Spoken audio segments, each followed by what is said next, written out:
Olá, sejam bem-vindos a mais um episódio, A Escola por Trás da Escola. Hoje eu recebo aqui ele que foi professor, deputado, e a gente vai explorar muito aqui, candidato a governo do DF, e a gente vai explorar aqui a sua carreira como professor, aquele bastidor da educação que ele viveu lá dentro de sala de aula, o que ele já passou, a diferença, a visão de mundo entre estando no governo e estando na sala de aula, como que muda essa visão da educação. O que será que ele aprendeu mais? Será que foi dentro de sala de aula? Ou será que foi dentro do governo? Hoje eu recebo aqui Leandro Graça. Um prazer, meu amigo. Seja bem-vindo. Prazer imenso, Zago. Obrigado pelo convite. Feliz de estar aqui com você. Parabéns pelo trabalho. Muito bom você trazer a escola por trás da escola. Ou seja, entender o que há de mais profundo, de mais verdadeiro no dia a dia da escola, no dia a dia da educação. Não é algo muito simples, né? A educação é um processo complexo e é importante. A gente costuma dizer que sem educação, de fato, nenhuma sociedade, nenhum país vai a lugar nenhum. Então, muito bom estar aqui com você. Graça, eu queria puxar o gancho já lá pro começo da sua história, né? Você começou lá em sala de aula, né? Sua carreira foi professor. Exato, minha escolha. E me conta um pouquinho, como professor, o que você aprendeu da educação? Você aprendeu mais sobre educação na carreira política ou dentro de sala de aula? Olha, a escola salvou a minha vida. Eu começo dizendo isso porque a minha vocação, o meu entendimento de que eu deveria e precisava estar na escola e na educação, começa justamente na minha experiência como estudante. Eu estudei numa escola confessional, religiosa católica, Colégio La Salle, aqui em Brasília, e eu era um aluno que fazia tudo na escola. Eu era da pastoral, eu era do esporte, fazia o teatro, o voluntariado, e essa experiência intensa com a escola também mostrou o quanto a escola pode mudar a vida de uma pessoa, como mudou a minha. Depois, quando eu já termino o ensino médio, eu vou para a universidade, e aí eu escolho cursar sociologia. Para ser professor, eu entro no mundo da pesquisa da educação. E tem muita descoberta interessante sobre a educação, sobre os processos da educação. E é importante que a gente continue pesquisando isso. Por quê? Porque é a partir desse conhecimento sobre a própria educação que a gente consegue fazê-la avançar. Então, eu pesquisei alfabetização popular, pesquisei muito sobre educação popular, e aquilo mexeu muito comigo. É o professor Pedro Demo, que foi meu orientador na época da pesquisa, do PIBIC, foi também uma pessoa que me influenciou bastante sobre a visão que eu construí sobre a escola. E qual é essa visão? De que a escola ela não pode ser um lugar de repetição, de reprodução das coisas. Ela tem que ser um lugar da criação, da autoria, da inovação, da criatividade. A escola tem que ser um lugar do projeto de vida também. A escola e a família são esses dois pilares que podem proporcionar para uma pessoa construir um futuro.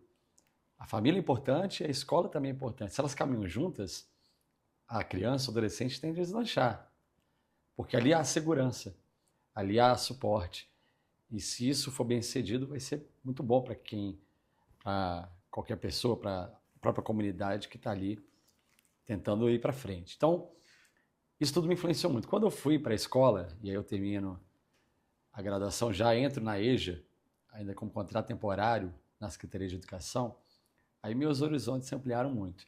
Eu já tinha vivido uma experiência pelo Colégio La Salle, como missionário pastoralista, no semiárido do Nordestino, com formação de professores, de jovens também.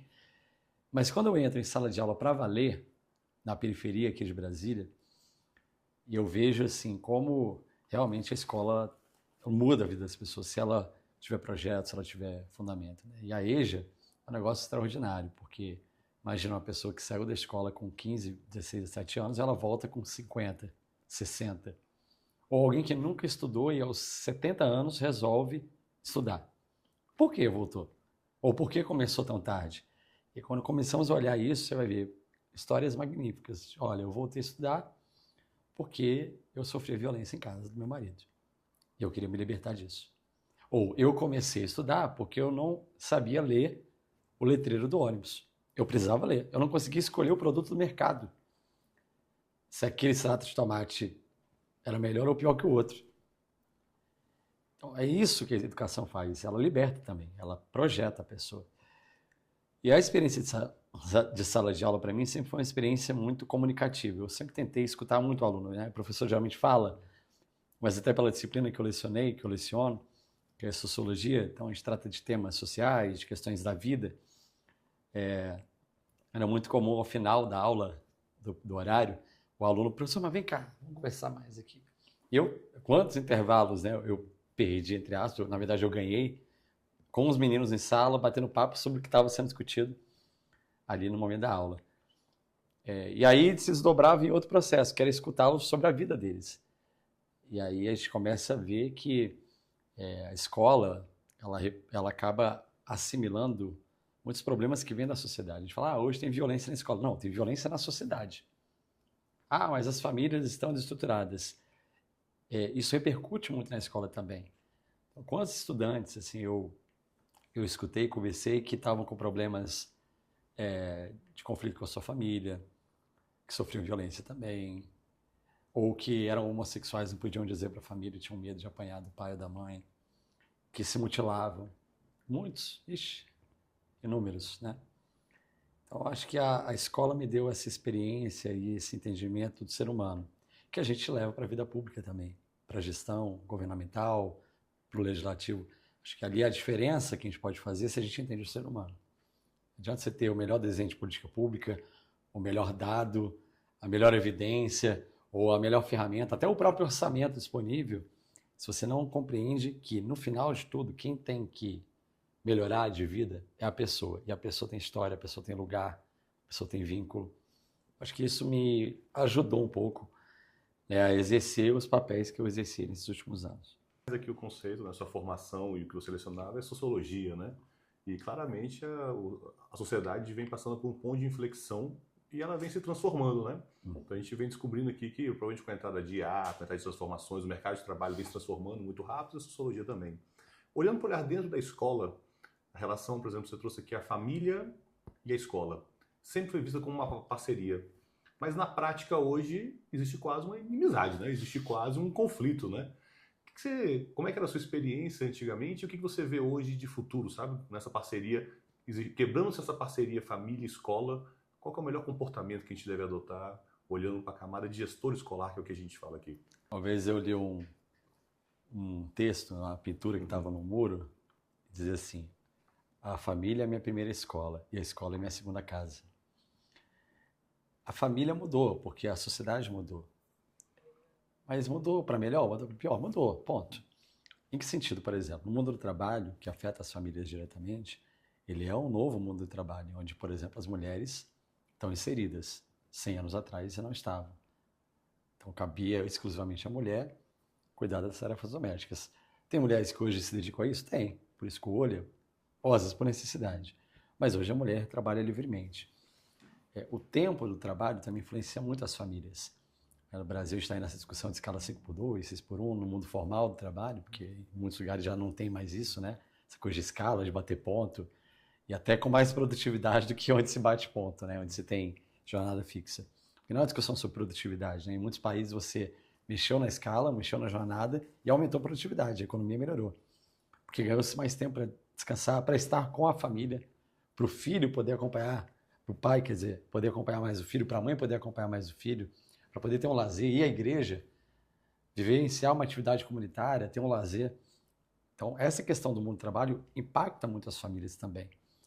E aí, claro, o mundo tecnológico, as plataformas, a tela, acho que para quem é pai e mãe hoje, né, de criança, de adolescente, é um grande desafio, porque aquele universo é um universo que não tem tanto controle.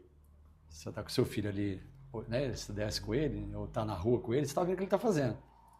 Se ele está empurrando alguém está empurrando ele, se ele está colocando alguma coisa na boca ali que ele não pode engolir. Agora, no mundo virtual, não tem controle. Daqui a pouco ele está lá vendo um vídeo que não deveria estar assistindo, porque é um vídeo que afronta a sua integridade, ou pode ser uma pornografia, pode ser um vídeo violento, ou de promoção de valores que são contravalores para a própria família. Então, isso também é uma coisa complexa. Quantas famílias hoje estão preparadas para lidar com isso? O letramento digital, científico, tecnológico, o letramento do mundo virtual, ele não foi feito. As coisas mudaram rápido, o bonde está lá na frente e a gente ainda está tentando entender isso tudo.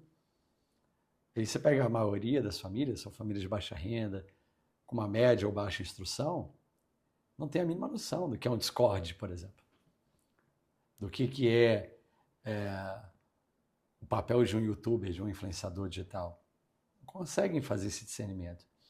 E aí abre-se um nível de vulnerabilidade, um nicho, um ambiente de vulnerabilidade juvenil, infanto-juvenil, muito grande. Quando se discute hoje de regulação, regulamentação, não é sobre censura ou redução de liberdade. É para a gente conseguir ter um mínimo de proteção social nesses mundos, nesses ambientes. Então, isso tudo é uma nova realidade. E a escola? Ela ficou para trás. A escola como instituição, ela não conseguiu também acompanhar isso tudo. E aí o diálogo com a família hoje é menor. A capacidade que as próprias famílias têm de acompanhar a vida escolar do filho é menor. Como é que a gente resolve essa equação? Qual é o novo modelo de escola e o novo modelo de relação dela com a família que a gente precisa construir? Como é que a gente pode pensar uma nova educação em que essas duas instituições, que são os pilares, né, de qualquer sociedade, elas possam estar em conjunto ali, atuando para que aquela criança, aquele adolescente, aquele jovem tenha um projeto de vida, se desenvolva de maneira segura. A gente estava falando ali, ela também está na discussão de alimentação escolar. Essa criança ela vai poder se alimentar bem. Tem criança que vai para a escola para comer. Chega sexta-feira à tarde, eu ouço relatos inúmeros da mesma forma. O último lanche ali, antes de sair da escola, às vezes o menino come 2 pratos, porque ele vai ficar o sábado inteiro sem comer direito. E o domingo também, ele vai chegar na escola segunda faminto. Alguns levam uma marmitinha, nem pode. Mas aí o professor, o próprio diretor, fica comovido.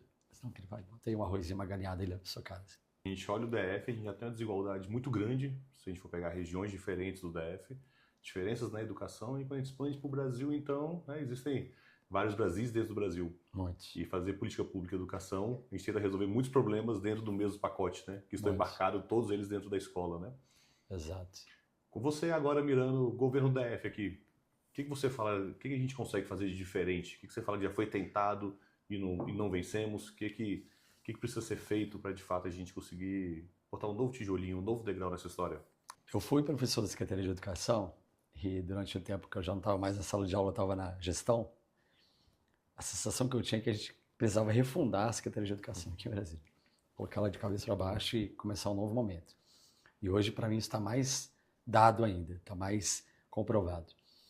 Porque eu fui deputado distrital e eu, quando estava no mandato, eu fui a 373 escolas. E a gente colocou recurso em praticamente todas elas, né? Tem um instrumento aqui, que é o Programa de Descentralização Administrativa e Financeira, que você consegue colocar recurso de emenda parlamentar para compra de material, reforma de banheiro, biblioteca e tal. E a gente tentou fazer um movimento de recuperação da infraestrutura escolar. E aí realmente você vê que tem muita coisa que não está mais funcionando, mas também tem muita coisa boa. Eu avalio que hoje, talvez a grande maioria, ou a totalidade até das melhores práticas pedagógicas ainda dentro da escola pública, ainda estão na escola pública. Tem um programa aqui em Brasília chamado Educação Precoce, que pega crianças de 0 a 4 anos, com algum diagnóstico, que a coloca numa condição de atípica, aí TDA, TDAH, ou criança autista, e aí é feito um trabalho intensivo de desenvolvimento daquela criança. Isso é da Secretaria de Educação. Nós temos o programa de altas habilidades, que também detecta no que aquele menino, aquela menina, é gênio, é bom pra caramba, sabe fazer, e desenvolve aquilo de maneira orientada, seja na matemática, seja na linguagem, seja nas artes e por aí vai. Isso tudo é escola pública, né? A gente tem uma escola no Gama, chama CEMI, Centro de Ensino Médio Integrado. É ensino médio integral, com formação profissional. Lá na escola tem um estúdio como esse aqui, de podcast, tem um estúdio de audiovisual, tem sala de robótica, tem uma oficina maker de marcenaria, tem aula de alemão, tem um estúdio de dança na escola pública. Ou seja, nós temos ainda elementos que podem ser potencializados, se transformarem em política pública e aumentar o nível da nossa educação pública. Para isso tem que ter planejamento, gestão e prioridade. Quando eu falo prioridade, entra a dimensão política. Porque para as coisas acontecerem, você tem que ter decisão e vontade política. O que significa na prática? É você organizar as coisas, é você colocar energia, colocar isso no centro do governo e falar assim, não, vamos fazer, vamos entregar e monitorar. Esse mês a gente não avança, não, então corrige a rota e vai. Como se faz em qualquer ambiente de gestão. E o governador tem que bancar isso como um projeto prioritário, estratégico. Não pode ser subpolítica, ou deixa lá o secretário tocar a agenda. Não. Tem áreas como saúde, educação, segurança. Se o governador não estiver na linha de frente, não vai acontecer, não vai avançar. E aí eu entendo que a gente tem aqui no DF muitas oportunidades. Nós temos um bom orçamento, por causa do Fundo Constitucional, do Fundo de Participação dos Municípios, dos estados. A gente tem uma arrecadação que é maior que a grande maioria das cidades do Brasil. E uma avenida pela frente. A economia de Brasília, por exemplo, é uma economia que ainda está esperando para ser motivada na dimensão da tecnologia, da economia criativa. E a educação ela pode ser um motor para isso, se a gente conseguir conectar o modelo educacional com o projeto de desenvolvimento econômico. E aí fazer as escolas serem esses laboratórios, esses espaços de desenvolvimento humano. Tem que ter boa infraestrutura, então não dá para chegar numa escola e não ter um banheiro funcionando, não ter um bebedouro, não ter uma boa cozinha, sala de aula quente, abafada, infraestrutura. Professor valorizado. Quando muitos amigos me ligam, dizem, Leandro, você já trabalhou em escola particular, né? Ah, eu trabalhei. E aí, qual que é a melhor? Onde eu ponho meu filho? Eu falei, você vai fazer o seguinte, chega lá e pergunta quanto o professor ganha. Onde o professor ganhar melhor, você vai botar seu filho, porque em tese, teoricamente, o professor vai estar mais motivado. E ele vai trabalhar melhor que o seu filho. Claro, você vai olhar a infraestrutura, vai olhar o modelo da escola, o projeto pedagógico da escola, mas isso é muito, muito importante. O professor tem que estar motivado, bem formado, formação inicial e continuada de qualidade. E uma intersetorialização da escola. A gente está defendendo a escola integral para o DF a partir do ano que vem. Como é que é isso na prática? Né? Você vai botar o menino só 6 horas dentro da escola? Não. É a escola na integralidade das oportunidades das experiências. Então a escola vai ter português, vai ter matemática? Vai. Vai ter línguas? Vai. Mas vai ter arte também, vai ter ciência, tecnologia, esporte. Você pode conectar a escola com projetos sociais dentro do território, na área ambiental, com pessoas idosas. O estudante ter a sensação e o conhecimento da realidade. A gente está fazendo esse desenho e a gente quer implementar, conectando as outras pastas com a educação. Educação com um projeto de sociedade, e não apenas com uma área de governo. É isso que a gente está pretendendo para o ano que vem. Né? A gente já falava muito sobre isso em 22, eu fui candidato também, fiquei em segundo lugar. Infelizmente o Ibanez foi reeleito, mas agora a gente vai entrar firme nessa agenda para explicar para a população o que isso pode representar. E a formação continuada dos professores, do time administrativo, do time técnico. Eu queria trazer um confronto disso daqui com a realidade das escolas, seja pública ou privada. Que você comentou, seja na escola pública ou na privada, você vê que tem escolas públicas que despontam muito mais do que a outra e elas estão até próximas da outra. Elas têm o mesmo acesso, os mesmos recursos, talvez até o mesmo salário dos professores, acesso às mesmas ferramentas. Nas particulares também. A gente tem até escolas de rede que tem mais de uma unidade e você vê que elas são muito diferentes. O que é que faz a diferença toda, Graça? Quando a gente fala da gestão, não estou falando só do secretário, não. O diretor de escola faz muita diferença. Você tem razão. Às vezes eu tenho uma escola e outra, com a mesma estrutura, os professores ganham o mesmo salário. Mas por que essa aqui tem um resultado muito melhor e essa não? Aí entram 2 fatores muito importantes. Um é a gestão e a direção da escola.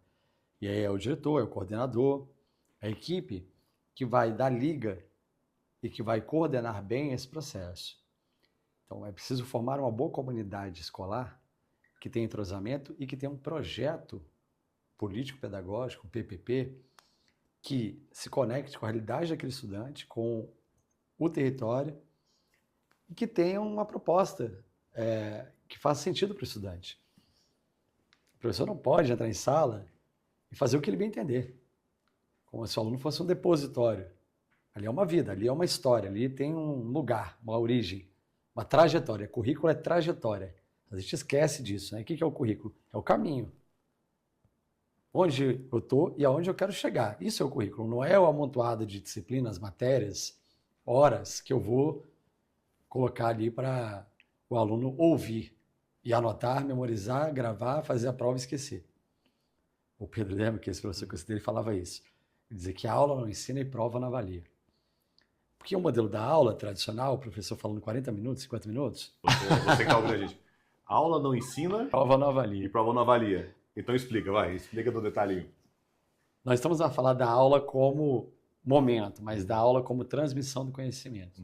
E nem falar da prova como avaliação, mas como uma mera ferramenta de teste da memória. Tá bom. Porque cada um aqui é diferente. Você tem as suas inteligências, eu tenho as minhas. as pessoas que estão nos assistindo, cada uma tem a sua própria inteligência. Nós não somos iguais, as nossas inteligências. Isso aí a ciência já demonstrou. Nós temos múltiplas inteligências. E cada um desenvolve uma delas de acordo com a sua história e as suas oportunidades. E se descobre no processo. E aí você percebe que tem uma inteligência espacial gigantesca e, de repente, na oportunidade de jogar futebol, você vira um craque. Não significa que você não possa ser... não vai aprender matemática, por exemplo. Pode aprender matemática, mas a sua grande inteligência é espacial ou emocional. Grandes líderes, em geral, têm inteligência emocional, relacional, perceber o ser humano, compreender o comportamento. Isso também é uma inteligência importante. Tem gente que tem inteligência lógica, organizativa. Aí entra a coisa que geralmente se leva, né, para o mundo da engenharia, da formulação, da matemática. Não significa que aquela pessoa também não tem inteligência emocional, entende? O fato é, a gente precisa que a aula ou a sala de aula seja um lugar da descoberta, das experiências. E na medida que você vai... Aí a questão da individualização hoje também da aprendizagem, né? Que é um desafio para a gente. É uma questão complexa, porque para eu poder despertar e fomentar o que cada um tem de melhor, não dá para trabalhar no atacado. Eu não posso massificar a escola. Aí como é que faz? Um professor para cada 50 alunos, 40 alunos. É inviável. Ou, pelo menos nesse formato. E se a gente dividisse os alunos em grupos e esses grupos rodassem em diversos ambientes na escola e pudessem trabalhar junto, e aí tivesse mais monitores também, professores, mas não o professor como transmissor, o professor como mobilizador do conhecimento. Percebi que o Zago é craque em robótica. Pô, vem cá, e você já orienta o Zago ali para ter mais uma experiência além dos outros alunos que se descobrirem outras coisas para evoluir na robótica. Porque a gente sempre viu o professor na história como ponto focal da transmissão do conhecimento. E hoje, cada dia mais, ele é facilitador, né? Até porque a detenção do conhecimento de uma forma ampla e geral, com o IA, essa personalização, ferramentas, está cada dia, né, tá batendo na porta, né? Exato. Então, igual a escola perdeu a oportunidade de... A gestão do celular, a gestão das telas, chegou meio tardia dentro das escolas, né? Chegou um regulatório para tentar contornar uma situação que já era presente dentro da sala de aula. Exatamente. E com IA, como você vê esse caminho agora? Saindo um novo marco agora, saindo a regulamentação da IA? A gente tem uma grande oportunidade justamente de mudar o paradigma e fazer com que o professor assuma de fato seu papel. E é o papel da mobilização do conhecimento, da mobilização das competências e habilidades de cada indivíduo, de cada estudante. Realmente, eu não preciso memorizar e acumular. Claro que conhecimento é legal, né? Você dominar os saberes, ter as informações aqui, mas eu não preciso mais disso para ser um bom professor. O bom professor não é aquele que parla, que fala, decorou a massa, e sai lá, não, e sai jorrando data, jorrando fórmula, jorrando informação. Mas ele faz o caminho do estudante até o conhecimento, para que o estudante possa se apropriar desse que já existe e formular novos conhecimentos. Até se discute muito hoje o papel da universidade. O papel da universidade não pode ser transmitir conhecimento, tem que ser multiplicar conhecimento. Claro que para isso você tem que ter um primeiro contato com o conhecimento existente, com a bibliografia, com as bases. Hoje, né, a gente fala mais Bíblia porque não está mais só nos livros, né? Então, nas bases de informação. Eu tenho que compreender que essa base existe, o que tem nela, saber dominar e saber utilizá-la. Aí a IA hoje pode ser muito útil nesse sentido, de qualificar a informação que eu preciso. Infelizmente, tem muita gente utilizando a IA para reproduzir também, e aí pode gerar um emborrecimento coletivo, e não para qualificar a informação, ou associar a informação, ou sintetizar a informação, ampliar. E aí eu defendo mesmo que a formação do professor ela se direcione hoje para o domínio dessas bases. Se o professor souber dominar isso, ele vai conseguir transpor, seja para qualquer área do conhecimento, essa capacidade do aluno de também utilizar. E pensar também a sala de aula como esse ambiente em que o aluno eu queria reforçar muito isso, né? O projeto de vida, assim. Hoje as pessoas saem da escola, em geral, no Brasil, no mundo, né? Não só aqui. E aí elas vão pensar no que elas vão fazer. Terminei o ensino médio, e agora? O que eu vou fazer? Como assim, o que eu vou fazer? Você já fez muita coisa importante, agora é dar prosseguimento. Qual é a sua vocação? No que você é bom? No que você se sente preparado? No que você tem segurança? E fazer escolhas. Permitir que as pessoas aprendam a fazer escolhas. Se a escola conseguir cumprir esse papel, vai ser muito já. Eu trouxe ali um professor fantástico dentro de sala de aula que estimula um projeto novo, uma iniciativa nova, uma nova forma de fazer, né? Me conta uma experiência sua, que você fala assim, lendo a sala de aula, quando eu propus isso, e era diferente até do que a escola fazia, e eu tive um grande resultado. Eu comecei muito incomodado com a escola, né? Eu saí da universidade, cabeça quente e tal, pesquisa aí, literatura, inovação, tanto na escola pública quanto na escola privada, por motivos diferentes. Por exemplo, depois eu trabalhei na EJA, ali eu tinha uma certa autonomia pedagógica, então fiz muita coisa legal com os alunos, né? A gente tinha muito campo com eles, ia ver um filme, voltava e discutia o filme, fazia trabalhos, produzia muita coisa em cima dos filmes. Eu trabalhava muito com sociologia do cinema, né? E tentava usar os filmes para levantar os temas, as teorias, as discussões. Quando eu fui para o ensino regular, que aí eu fui efetivado no concurso da secretaria, aí eu fui para São Sebastião e era à noite. Cheguei lá, não tinha livro de sociologia, não tinha material didático. Aí eu cheguei para o coordenador e falei assim, professor, eu preciso de material para trabalhar e ainda não chegou. Não, pois é, professor, mas vê aí como é que você faz, prepara um material aí. Eu falei, não, beleza. Eu dava aula em cursinho já, aí eu tinha lá alguns materiais, alguns textos, apostilas e tal. Aí eu preparei uma para cada ano, primeiro, segundo, terceiro. Cheguei para ele, tá aqui. Né? Aí ele, o que você quer que eu faça? Eu falei, xerox, copia para eu poder entregar um para cada aluno. Ele, não, professor, não tem como não. Não tem como você fazer isso. Pede para algum aluno escrever no quadro do senhor lá o que está na apostila. Eu ouvi isso. Eu falei, gente, o que está acontecendo, né? Aí eu fui entender, peraí, vamos dar uns 10 passos para trás. E aí comecei a testar outras coisas, né? Desisti da apostila, inclusive. E fui testando com os alunos. Um pouco eu já fazia na EJA, mas testei no regular e começou a funcionar. Na escola privada, era coisa da prova, do modelo de avaliação. Porque, poxa, as aulas eram incríveis, assim, as discussões em sala de aula eram maravilhosas. Os meninos liam os materiais que eu pedia para eles lerem antes das aulas, para a gente já chegar na aula e poder fazer uma evolução. Mas chegava na hora da prova, era um desastre. Era um desastre, assim, principalmente na prova objetiva. Aí, era um problema meu? Era também, talvez a prova não fosse bem elaborada. Eu falei, por que os meninos não estão conseguindo acertar, né? Aí aquilo me incomodava muito. Quando eu trabalhava na Rede Marista, a gente tinha um programa lá de iniciação científica, chamava Maristão Faz Ciência. Começamos com 4 grupos, depois chegamos a quase 30, eram 29 grupos, com temas diversos, tinha professores de exatas, né, de matemática, de naturais, de biologia, por exemplo, trabalhando em grupos de pesquisa. Eu orientava 2 grupos e coordenava o programa. E aí um dia eu propus, gente, vamos fazer isso no terceiro ano? Ao invés de fazer prova, eram 4 provas, né? Era simulado, mas 2 provas objetivas e uma discursiva. Falei, vamos tirar uma objetiva e uma discursiva, e esse percentual da avaliação a gente faz pesquisa, projeto de pesquisa e produção de conhecimento. Cara, foi fantástico, assim, cada turma, né, tinham 6, 7 grupos de pesquisa. A gente fez uma lista com mais de 100 temas para eles escolherem. Energias renováveis, violência, temas que iam mais para o lado das ciências naturais, outros que iam para ciências sociais, e eles escolhiam. E aí fazia o recorte da pesquisa, né, o objeto, e a gente orientava, bibliografia, campo, aí poderia ser o produto, poderia ser um ensaio, poderia ser um artigo, poderia ser um mini-doc. E os meninos fizeram, cara, foi fantástico. Foi o ano que a escola mais aprovou no vestibular.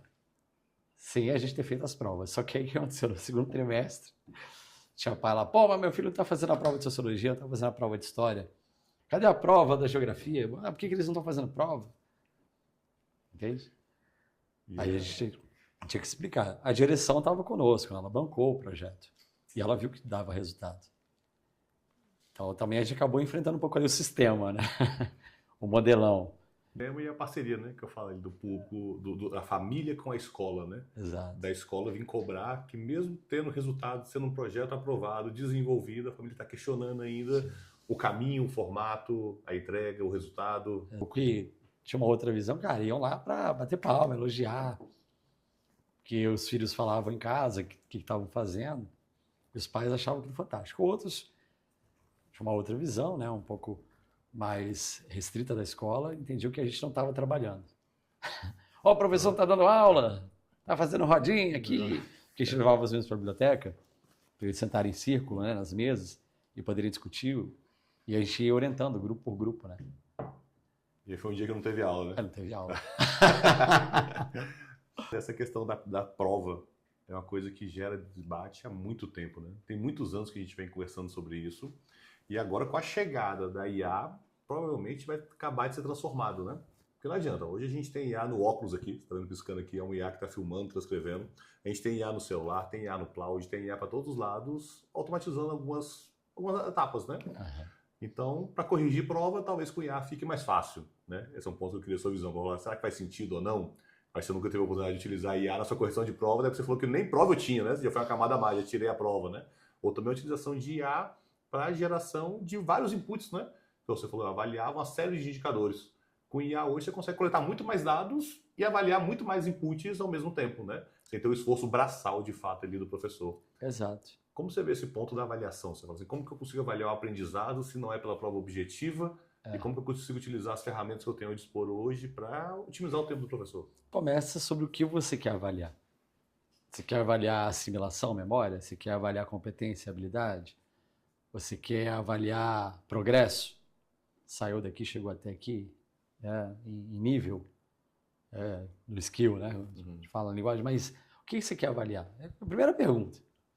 Se eu não sei o que eu quero avaliar, eu posso ter inúmeras fórmulas, metodologias, tabelas, rankings, instrumentos, pode ser prova, pode ser texto, pode ser o quê? É muito o que eu quero avaliar. E aí, voltando, se eu compreendo que cada indivíduo ele pode desenvolver num ritmo, numa lógica diferente, eu preciso diversificar a avaliação. Essa é uma premissa que eu defendo. Como pedagogo, como professor. Não, como é que eu vou avaliar todo mundo do mesmo jeito, se cada um aprende de uma maneira diferente?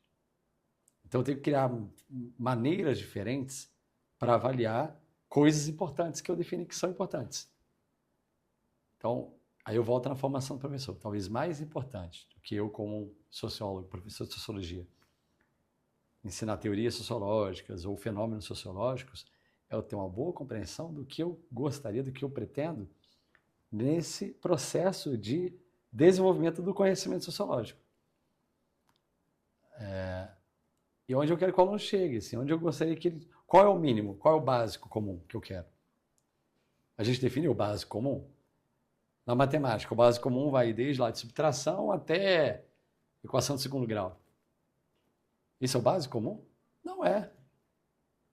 Eu não lembro 50% do que eu aprendi em física. Mas eu lembro de resistor. Porque o dia que eu abri o chuveiro lá em casa para ver o que estava acontecendo...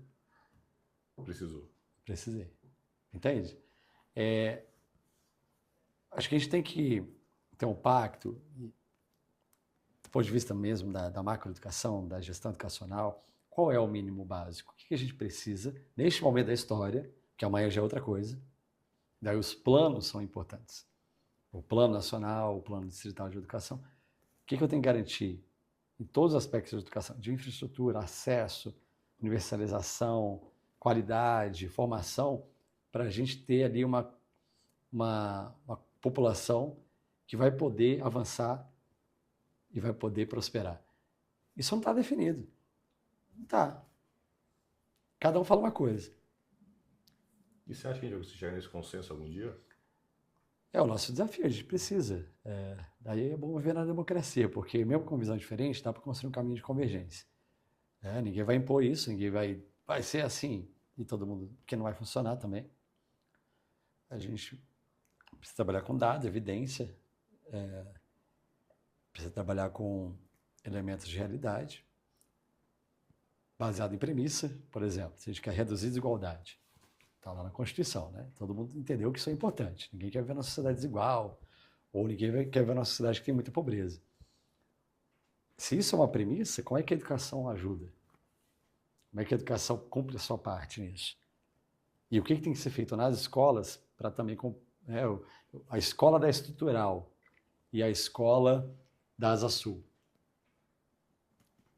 elas vão ser diferentes em termos de infraestrutura? Será que não tem que qualificar aqui, ao contrário, né? Para criar equidade? Aí eu vou priorizar o orçamento aqui, não que eu vou precarizar aqui, não é isso? É a priorização que você comentou. Priorização. Não é fácil, a gente precisa de muita gente, precisa de muitas forças e muitas inteligências também para isso. Precisa de política, nos dois sentidos, da política pública e do exercício político. Todo mundo fala, a educação é importante, a educação é a base, a educação é isso, aquilo, outro. Pois é, mas na hora que vai votar o orçamento da educação, diminui. Igual semana passada, né? Diminuíram agora o valor, aqui em Brasília, que vai para a escola, que é o PEDAF, que eu falei há pouco. Diminuir o valor por aluno. O diretor não consegue nem mais comprar o material que ele precisa comprar. Que esse recurso é justamente para essas questões do dia a dia. Complicado. Aí a gente cai em contradição. É importante, mas na hora que vai priorizar, igual a infância, né? A infância tá, prioridade do Estado brasileiro, a infância. Cadê a política da infância? Aí a gente pensa em um monte de coisa, mas na hora que vai cuidar da criança, 0 a 3 anos, creche, educação infantil de qualidade, é onde o professor geralmente ganha menos, é onde a gente tem menos formação. Tem uma contradição ali entre o discurso, ou as premissas e a prática. Então, não foi isso que a gente combinou? Vamos fazer, ué. Vamos colocar em prática. Gestão, planejamento, vontade política, competência. Não dá para botar um secretário de educação que é uma pessoa que não entende, ou que, sabe, não vai conseguir. Tem que ter equipe, tem que ter time, tem que ter meta, tem que cumprir meta. Visão de curto, de médio e longo prazo. Tem coisa que você não faz em 4 anos. Você vai fazer em 10. Mas alguém tem que começar. Mesmo que não continue depois. Alguém tem que começar e quem chegou depois tem que continuar. Que é a diferença de política de Estado para política de governo. O Brasil tem política de governo. Quando a gente começa a ter política de Estado, eventualmente, pá! Aí acontece alguma coisa, muda tudo. Esse é um ponto que você trouxe que a gente escuta pouco na educação, pouco dentro da sala de aula, e acaba que talvez seja um dos exemplos que falta a escola ensinar. E a Claraval, a gente vem cutucando isso, porque você comentou, você falou, falta um líder, um time, um plano, uma meta onde a gente quer chegar e como a gente vai chegar lá e cumprir a cadência da gestão nisso. E quando você olha dentro das escolas, muitas vezes você não tem esse líder, né? Você não tem esse líder, você não tem um time, você não tem até um plano engajado. Por quê? Porque muitas vezes ele está preocupado, igual você falou, você não vai ter dinheiro nem pro gás, né? Então, assim, ele está preocupado com coisas, seja na pública ou na privada, que não são o foco mesmo do caminho que o líder e o time tinham que estar perseguindo. Tem uma escola aqui em Brasília, lá no Paranoá, que ela foi uma experiência de um modelo semelhante à Escola da Ponte, lá em Portugal, do professor José Pacheco, que foi uma escola na periferia, salvo engano, de Lisboa mesmo. Tinha um problema de violência e esse professor começou a testar um outro modelo, sem prova e sem aula. Mas com aprendizagem e com avaliação. Resultado comprovado. E a escola, foi lá para cima. E o Pacheco ficou aqui no Brasil uns anos. Ele foi embora, acho que em 2020, 2019. Enquanto ele esteve e foi aqui em Brasília, ele trabalhou em parceria com o governo para implementar as chamadas comunidades de aprendizagem. E a primeira que foi feita foi no Paranoá. Tanto que a escola se chama CAP, Comunidade de Aprendizagem do Paranoá. E aí, como é que é lá? Não tem aula e não tem prova. Mas tem avaliação e tem aprendizagem. E tem acompanhamento, e tem fluxo, e tem progresso. Por que eu estou falando dessa escola? Porque eu lembrei de uma situação, a gente estava falando aqui de liderança, de decisão, de protagonismo. Rolou um embate na escola, lá é a escola Fundamental 1, né? Até o 5º ano. Rolou um dilema. Todo dia, ao final do período, da manhã, chegava o ônibus escolar e os meninos iam para casa. Só que, enquanto o ônibus não chegava, eles formavam a fila. Até que o momento de alguns desses meninos começaram a deixar a mochila na fila para marcar o lugar e brincarem. Deixei minha mochila, igual a gente faz, né? Às vezes bota a mochila na cadeira lá para guardar o lugar, eles faziam isso na fila do escolar. Aí começou a rolar um conflito, porque aqueles que ficavam na fila falavam, ó, peraí, eu também quero brincar. Aí você vem aqui e bota sua mochila, o que a direção fez? Aí chamou todo mundo, falou assim, ó, seguinte, nós vamos deliberar juntos sobre a mochila e a fila. Então, quem é aqui, eu quero 3 pessoas que sejam a favor de que mochila guarda lugar. 3 que são contra. Vocês vão preparar o argumento de vocês. Nós vamos fazer um encontro, uma assembleia, para decidir. E chamaram a assembleia. No outro dia, chamaram a assembleia. Aí, os 3 defenderam, os 3 contraporam. E houve a votação. No final, mochila não guarda lugar. Então, quem quiser pegar o primeiro ônibus, e não o segundo ou terceiro, vai ter que ficar na fila. Parece tão bobo isso, mas é de um valor muito grande. Primeiro, conflito.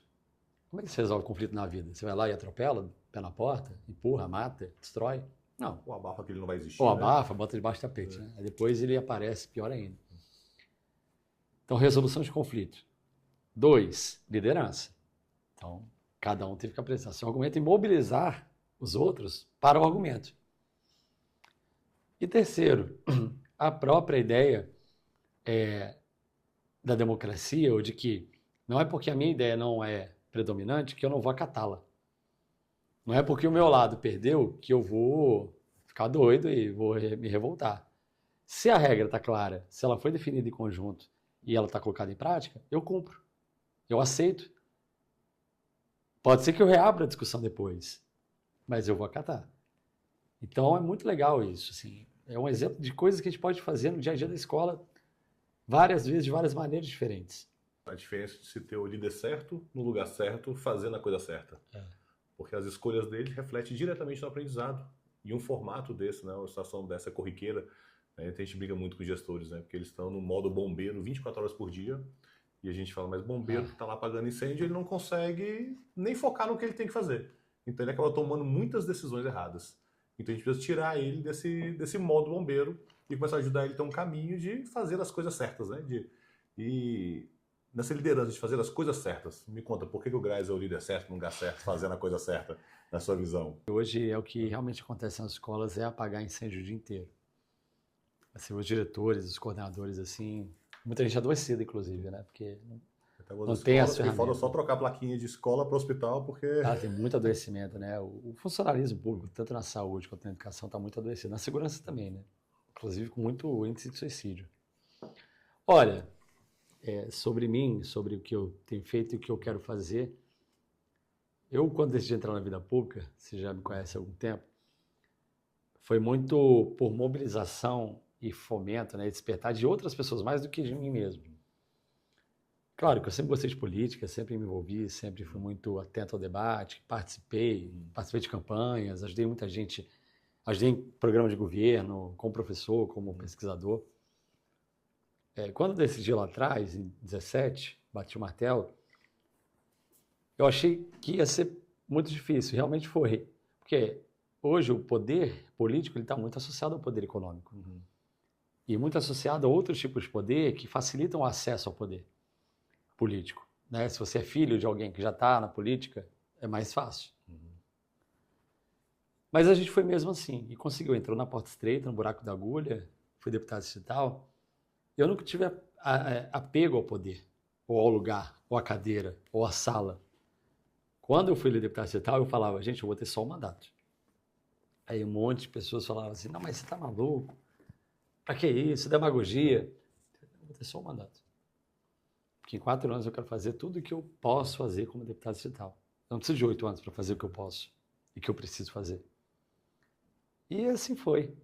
E quando eu decidi ser candidato a governador, também muita gente falava assim, não, mas isso aí é doideira. Tá querendo jogar para cima para ser deputado federal. Eu falei, não, acho que eu tinha feito uma imersão, né, no GDF, no serviço público. Cara, só vai mudar no governo. Pode ter que 10, 15 deputados da base ou 10, 15 deputados, 20 sérios, não vai mudar se o governador não mudar. E a cidade está indo mal, a gente precisa mudar o governo. É no executivo que a coisa acontece mesmo, né? Perdi, aí fui para o governo federal. Eu fui convidado pelo presidente para está lá na Cultura, no Ministério da Cultura, presidindo o IFAM, que é uma autarquia, que é um gigante, né? O IFAM é uma instituição imensa, assim, está em todo o Brasil. Foi uma governança complexa, né? Você gere 27 estados, dialoga com todo mundo, prefeito, governador, secretário de Cultura. E uma pauta muito bonita, porque ela também é muito variada, vai desde política urbana para preservação do centro histórico, obra, toca muita obra, patrimônio imaterial, que é a relação com comunidades de saberes tradicionais, como a capoeira, o forró, o carimbó, o maracatu, os modos de fazer o queijo Minas. Eu estou falando de 100 comunidades da agricultura familiar de Minas Gerais que produzem o queijo artesanal. Então, eu trabalho com a Emater, trabalho com o Ministério do Desenvolvimento Agrário. Tem muita transversalidade e intersetorialidade no patrimônio cultural. E aí, uma coisa que o presidente falava e que eu achava aquilo sempre muito estranho, mas depois eu entendi e tentei praticar, era o seguinte: olha, não importa se o prefeito, se o governador, quem bata a porta de vocês, não importa se é do partido A ou do partido B, se é do nosso lado ou contra nós, atenda. Se é bom para o povo, se é bom para a comunidade, para a cidade daquela pessoa, e é justo, legítimo, legal, republicano, vamos fazer. E é difícil isso, porque às vezes você faz uma parceria com a prefeitura para a recuperação de um espaço, para uma política pública, termina de inaugurar, o prefeito está dando pancada na gente. Mas quem se beneficiou não foi ele, foi o povo. Eu acho isso muito importante, né? Isso é uma coisa que eu saí agora da experiência de gestor federal, mais consolidada na minha cabeça. Assim, eu acho que a gente tem que entender que a política não é a arte da guerra, é a arte da mobilização coletiva, é a arte do convencimento, é a arte do consenso. Vou defender a minha ideia, vou defender a minha posição, mas eu não posso intransigir, eu não posso impor isso a ninguém. Isso conquistar as pessoas. E para conquistar tem que ter paciência, generosidade, fraternidade, tem que ter comunicação, tem que saber escutar. Se eu não souber escutar, como é que eu vou propor? Vou propor algo diferente daquilo que a pessoa está esperando. E eu quero governar Brasília assim. Eu tenho um partido, meu partido tem um lugar ideológico, tem uma agenda, né, que é uma agenda que eu acredito que é a agenda da justiça social, da redução da desigualdade. Mas não é partido. A gente não governa só com partido. A gente governa com a sociedade, com os setores sociais. É um governo para dar certo, ele precisa ter uma boa relação com a sociedade civil, com o setor privado.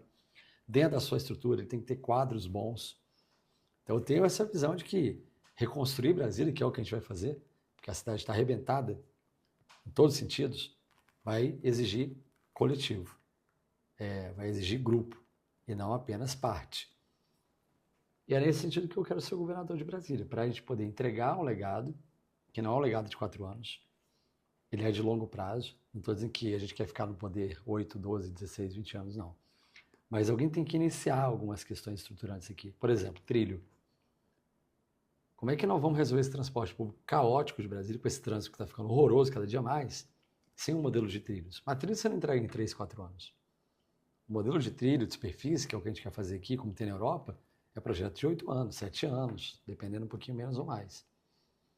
Para ter uma linha que venha lá de Lusiânia e vá até a rodoferroviária, são 3 anos e meio de implementação.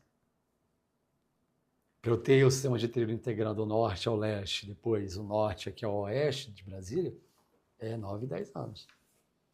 Alguém tem que começar esse trem, velho.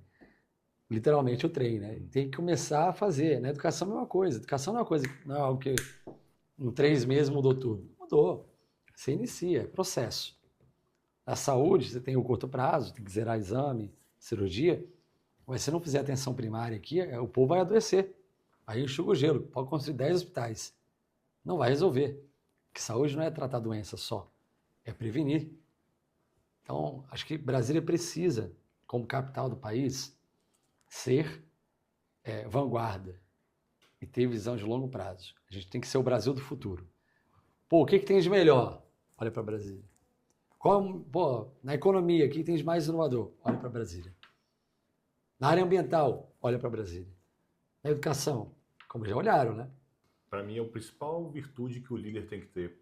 No seu exemplo aqui que você trouxe do professor, do diretor, na questão do ônibus, Quando você trouxe, tem um caminho fácil e tem um caminho mais difícil. E quando eu estou no modo bombeiro, a questão das lancheiras na fila é uma questão muito simples. Você fala, é muito óbvio pra gente que adulto, você fala, faz assim, pronto, né? Assim, então o mais justo é esse, o correto é esse, né? Só que às vezes esse caminho não é o que vai surtir efeito, né? Ou talvez, igual você falou, eu tinha um conflito, talvez você vai potencializar e aumentar o conflito, né? Então muitas vezes o líder, por estar no modo bombeiro ali, querer ter os caminhos mais curtos, é isso que ele faz, né? Então provavelmente esse ato de servir, né? Então você fala, talvez servir seja fazer o mais difícil mesmo. Servir não seja fazer o caminho mais fácil, né? Talvez seja o caminho do que tem que ser feito, né? Pode até funcionar um tempo. Impor, vai ser assim, pá. Daqui a pouco ninguém mais confia naquilo, ninguém mais está se engajando, ninguém mais está se comprometendo. O diretor, o coordenador também precisa do time dele que chega até o professor. Exatamente. E muitas das vezes engajar isso é muito difícil, Gus. Porque É o que a gente vê é o professor sem entender o que a direção quer, a coordenação sem conseguir transparecer aquilo para o diretor. Você fala, e no final do dia a gente tem que investir em formação, desenvolvimento, e não chega na ponta. Ou quando chega, chega uma bola quadrada, que o professor nem sabe para que é aquilo, ou que resultado vai dar aquilo. Porque não vai ter legitimidade, não vai ter compromisso. É isso que você bem disse. A escola, as instituições, são pessoas. Escolas são pessoas. Não tem escola. Escola não é o quadro, não é o laboratório, a escola não é o banheiro. São as pessoas que fazem a escola. Então, se eu não cuido das pessoas, elas não vão cuidar do estudante. Eu preciso ter também esse olhar de cuidar de quem cuida, fortalecer quem cuida, ter parceria com quem cuida, acreditar em quem cuida e ter propósito. Acho que a escola hoje, com essa crise de credibilidade ou esses questionamentos, tem muito a ver com isso. Qual o propósito da escola? Para que a escola? Por que a escola? Nosso sócio, a gente é sócio do Flávio Augusto, que fundou o WhatsApp, ele abriu quase 500 escolas. E uma coisa muito legal que ele traz, na abertura das 500 escolas dele, ele sempre trouxe que a parte mais fácil era dinheiro, cadeira e prédio. E ele fala que não se abre uma nova escola quando você tem prédio, cadeira, sala, porque isso é até fácil de resolver. O difícil é você arrumar os líderes que vão suportar a próxima unidade. Então, na verdade, nessa unidade eu tenho que estar formando lideranças para se abrir a próxima unidade. E eu só abro a próxima unidade quando eu tiver lideranças.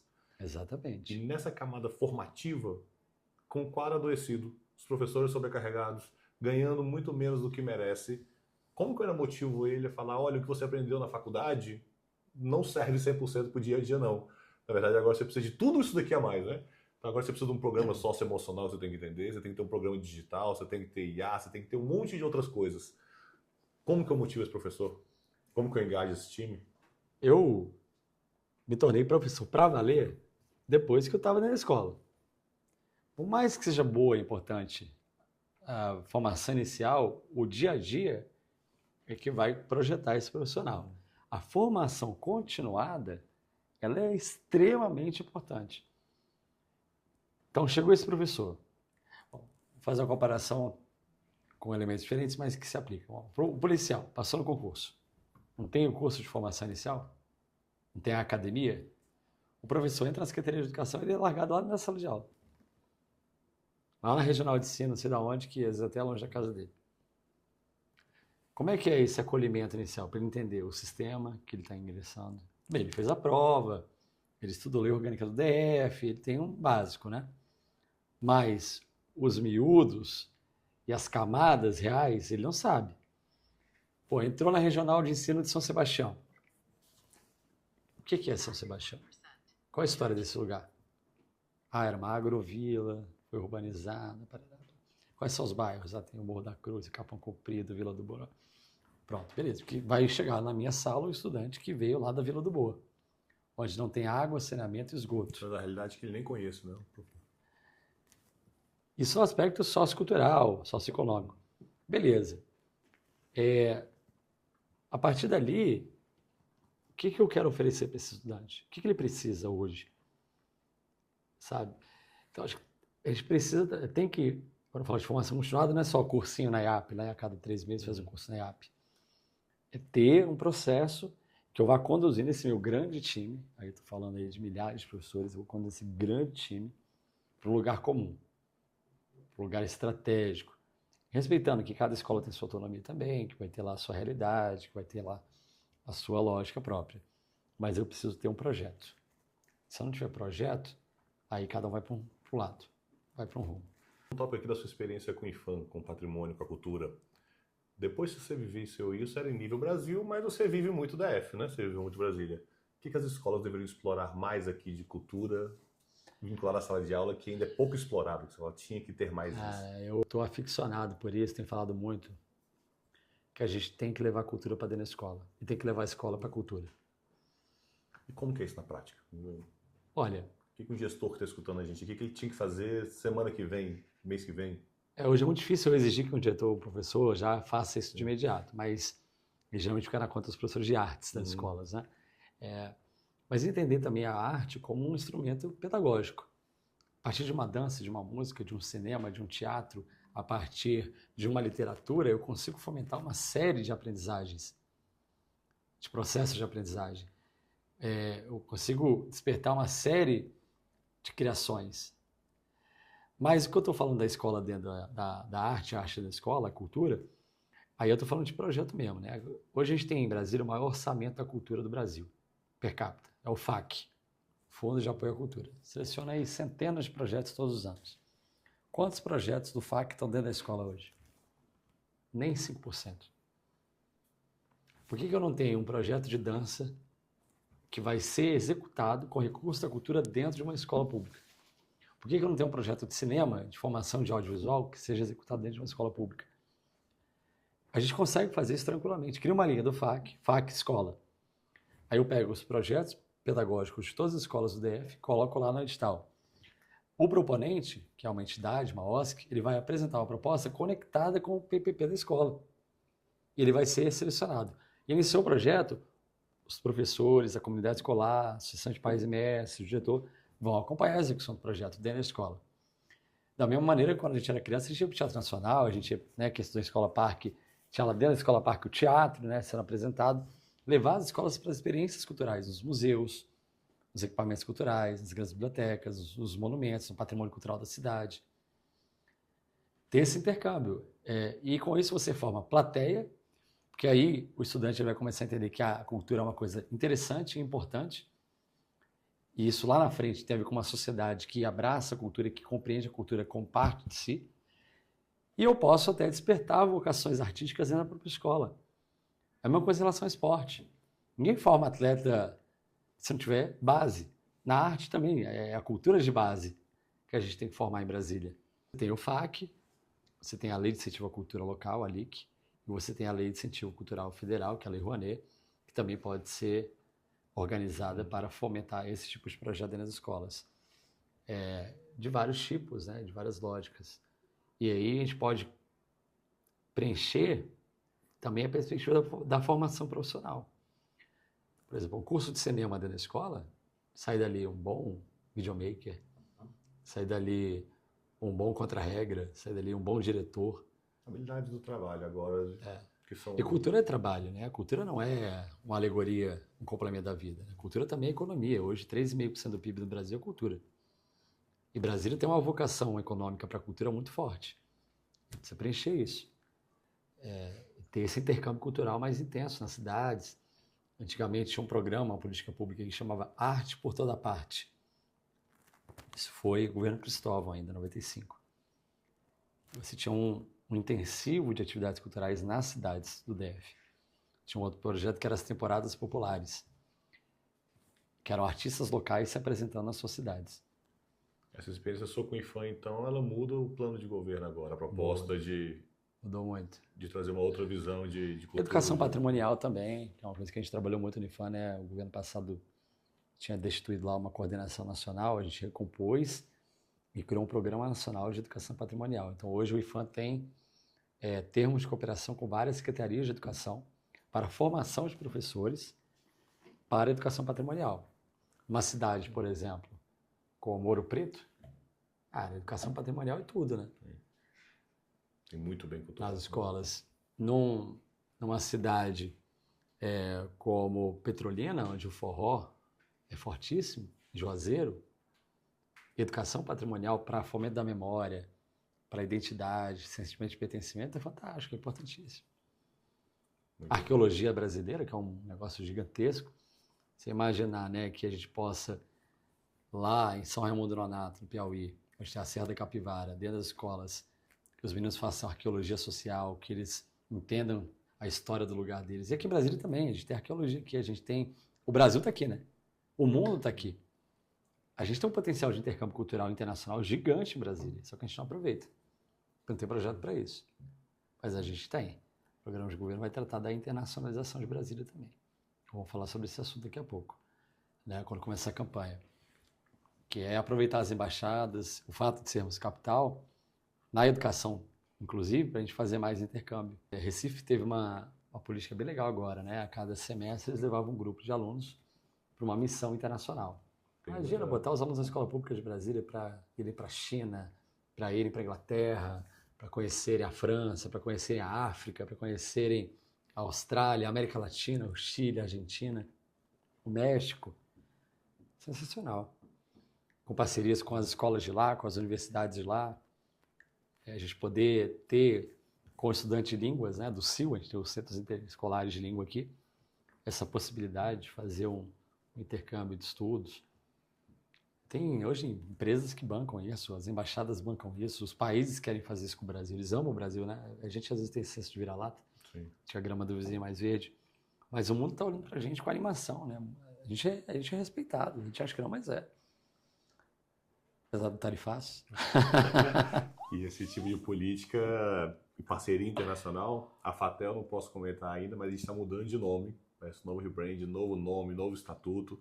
E nessa mudança, a gente está na parceria inédita com Roma. Uma presença muito forte com o Vaticano. Maravilhoso. Então a gente precisa explorar mais isso mesmo, né? Valorizar o potencial que a gente tem na cidade. Boa parte do patrimônio cultural brasileiro é a igreja, né? São templos católicos, igrejas históricas. E aí na educação patrimonial, a gente está agora no PAC, foram quase 70 igrejas em restauro. E a gente fez um trabalho, por exemplo, lembro de Cerro, né? Lá em Minas Gerais.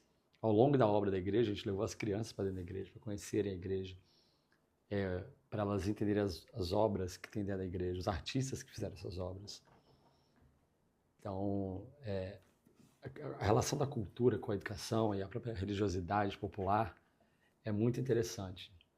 Lá em Planaltina, a gente tem um centro histórico, tem a igreja de São Sebastião, que é uma igreja centenária. Quantos alunos de Planaltina já foram lá para conhecer? Lá esses tempos aí, a gente fez no aniversário de Brasília uma atividade com escolas públicas, pelo IFAM, e trouxemos eles aqui para a área central. Uma escola lá do PADEF, uma outra lá de Ceilândia. Cara, eu estava com eles lá na catedral, falando, né, da arquitetura, da história da catedral. E quem já tinha vindo aqui? Cara, 70% não tinha. Não tinha. Nunca tinha entrado. Essa apropriação, essa relação com as coisas, né, que a escola pode possibilitar. Com a vida real, com a sociedade, com o seu país. A escola pode fazer isso também. Memória, de onde a gente veio, né? Quem veio antes fez o quê? As comunidades tradicionais, comunidades quilombolas, indígenas, saberes antigos. Para que isso não seja só no livro, né? É chato, né? Agora, quando eu vou numa comunidade, eu vejo de perto como é que eles plantam, como é que eles produzem, como é que eles se organizam. Nós estamos aqui do lado do Calunga. Do lado do quilombo. Calunga é o maior quilombo do Brasil. Como é que eles se organizaram? Como é que eles... Hoje é uma referência de turismo comunitário no mundo. É o quilombo Calunga lá em Cavalcante, na Chapada dos Veadeiros. E aí se conecta com educação ambiental, com ecoturismo. Tem muita oportunidade, né? Acho que a gente tem eu sou otimista, esperançoso. A oportunidade mora ali atrás, né? Tem que reconhecer o problema, mas tem que pensar a solução. Se a gente ficar preso no problema, a gente não constrói a solução. Tem que saber que realmente a coisa é essa, a gente tem que resolver aqui e acolá, mas o importante é daqui para frente. Graça, você comentou, eu sou otimista. A gente entrando no bloco final aqui, qual que é a sua visão? Professor, diretor, gestor que escuta a gente aqui, própria população do DF, qual que é a visão do Graça de futuro e de um futuro que passa pela educação? A escola. A escola ainda é o lugar de construção dos sonhos das pessoas. Muita gente que desperta esses sonhos dentro da escola. A escola ainda salva muita gente. Salva da miséria, salva da pobreza, salva da violência. A escola também fortalece as famílias em muitos momentos. A escola ela pode ser uma grande parceira das famílias, da comunidade. É importante que a gente não esqueça da nossa responsabilidade. nós da educação, nós somos muito importantes para o país. E a gente precisa lutar. Não existe avanço sem luta, sem organização, sem mobilização.